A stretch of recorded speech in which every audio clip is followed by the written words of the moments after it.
गत 27 तारीख रे नीति आयोगर बैठक थिला माननीय प्रधानमंत्री अध्यक्षतार अधिकांश राज्यर माननीय मुख्यमंत्री माने सेठी सम्मिलित होते एवं समस्त को कहिबार सुजोग दिया होता निज राज्यर वक्तव्य रखापी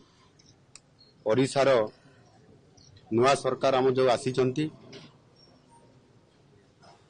आम सरकार ओडिशार विकास पाई एवं नुआ ओडिशा गठन करबा पाई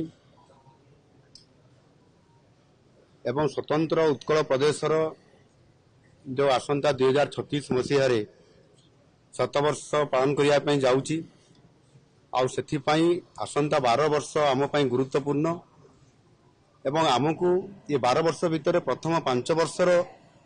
जो गुरुदायित्व देइछंती 4.5 कोटी ओडिया महाप्रभु जगन्नाथ आशीर्वाद रे सेतिपाई ओडिशा को एक अग्रणी राज्य हिसाब रे नुआ ओडिशा गठन करिवार एवं प्रधानमंत्री जींकर जो पूर्वोदय कथा रखिछंती पूर्वोदयर विकास अर्थात सेतिरे पूर्वोदय रे ओडिशा प्रथम आसुची एवं जो इंजिन रो बगी मान कथा कहते से प्रथम बगी ओडिशा हे बोली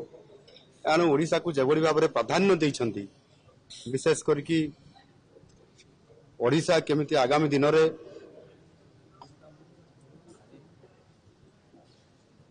चारशह 80 किलोमीटर बेलाभूमि पोर्ट बेस इंडस्ट्री हब केमती हेबो आईटी सेक्टर रे केमती आगो को जीवो एवं ताहा सहित मध्य ओडिशार सामग्रिक विकास केमती बढ़ी पारिबो डबल इंजिन सरकार रे से आमको जेभली भाव में ओडिशा को फोकस करिसंती एवं आपण मानकर आदिवासी मानकर विकास टूरिज्म क्षेत्र में किभली अधिक विकास हो पारिबो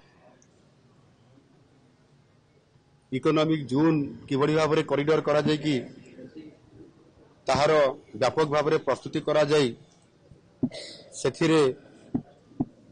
आपनकर वाणिज्य को बहुत आग को निया जाय पारिबो ये समस्त कथा को मु नीति आयोग रे प्रस्ताव सब देइछि एवं माननीय यशस्वी प्रधानमंत्री समस्त कथा को ग्रहण करिसंती विचार करुछंती आगामी दिन में निश्चित भाव में ओडिशा 2036 मसीहा बेले को आम राज्य जो नुआ ओडिशा कथा आम कहूँ एवं से 5 वर्ष भितर गोटे विराट परिवर्तन हम विकासर धारा बहिब ये प्रकार आमको संकेत भी से देइचंती निश्चित भाव में मुझे आशा व्यक्त करुछि आगामी दिन मानकरे ओडिशा एक फोकस हिसाब रे केंद्र बिंदु होइकी रहिबो एवं गतकाली मध्य ओडिशा कैडर रो केंद्र सरकार को अधीन रे जो उच्च पदस्थ वरिष्ठ अधिकारी माने जो माने विभिन्न विभाग रे काम करूछंती सेमानंको मु ओडिशा भवन रे तांकर एक सौजन्यमूलक बैठक डकैथिली प्रायतः समस्त ओडिशा कैडर रो अधिकारी माने एवं अन्य प्रदेश रो मध्य जो माने ओडिया अधिकारी जो माने काम करूछंती केंद्र सरकार रे सेमाने मध्य उपस्थित थिले एवं सेमानंको मु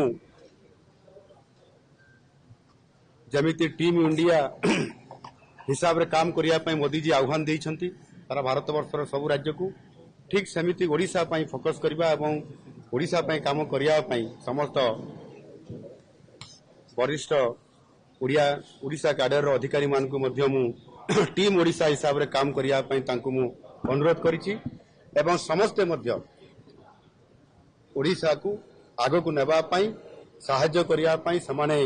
सदैव समाने मध्य मो अनुरोध को रक्षा करिसंती आगामी दिन रे ओडिशा चैप्टर रे विभिन्न विभाग रो केंद्र सरकार जहाँ भी आपंकर प्रसंग आसीबो विषय आसीबो ओडिशार सबु विभाग अधिकारी सहित केंद्र सरकार से विभाग अधिकारी सहित आलोचना हम मंत्री स्तरीय आलोचना हम एवं शेष प्रधानमंत्री पर्यंत कथा जीव एवं ओडिशा को फोकस करेंगे ये कथा प्रतिश्रुति देइचंती। एनु निश्चित भाव में नीति आयोग बैठक एवं समस्त ओडिशा कैडर केंद्र सरकार अधीन में काम करुवा वरिष्ठ अधिकारी सहित ये बैठक फलप्रद होईछि एवं विशेष करिकी जेहेतु आलू रेट बढ़िबा एवं आलू समस्या देखा देइछि मु विशेष करिकी चिठी उपरे बेसी विश्वास करे नाही। चिठी लेखिबा मोर अभ्यास अच्छी किंतु चिठी लिखि देकरी मु चुप मारी बसी रहिबा मोर से लक्ष्य नाही। मु निजे पश्चिम बंगर मुख्यमंत्री ममता बनर्जी सहित साक्षात करली तांकर मुख्य शासन सचिव आम ओडिशार मुख्य शासन सचिव उपस्थित थिले। आमर जेतिकी कलिकतारू प्रति रेगुलर जो आलू आसे एवं जेभली भाव में आलू को आसबार जो बंद कर देइथिले ता उपरे मु आलोचना करली एवं आम हक को देवाई मुझे अनुरोध करली से मध्य विचार करी निश्चित भाव में आमको सहयोग करने प्रतिश्रुति भी देइचंती ताहा भी कार्यकारी करने आरंभ होती स्वाभाविक निश्चित भाव में आरंभ होती प्रक्रियाकरण खूब शीघ्र यार समाधान रास्ता बाहर या समाधान हेब रेट भी जमती बढ़िबो नहीं से कथा कुआ होउछि। एवं द्वितीय कथा होउछि नीति आयोग बैठक शेष आंध्र प्रदेश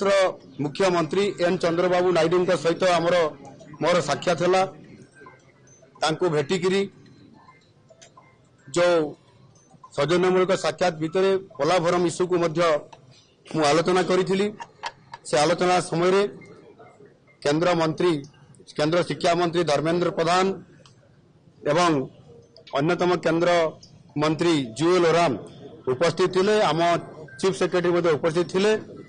आम से मु आलोचना करी जो पोलाभरम इश्यू पर जो समस्या लगी रही जहाँ प्रथमे आम परस्पर भितर जो विषय नहीं कि आम आलोचना करुले एवं आमर दाबी जहाँ थिला आम से दाबी को दोहराऊँ आगामी दिन में अधिकारी स्तरीय एवं मुख्यमंत्री स्तरीय बैठक होगापाई मुझे प्रस्ताव देछि एवं से प्रस्ताव में से एकमत होती निश्चित भाव में आगामी दिन में से बाबद आलोचना हम तेणु ये जो समस्या जहाँ थिला एवं आमर जहाँ नीति आयोग सहित जो आशा नहीं कि मुझे निश्चित भाव में सफल होइछि। धन्यवाद।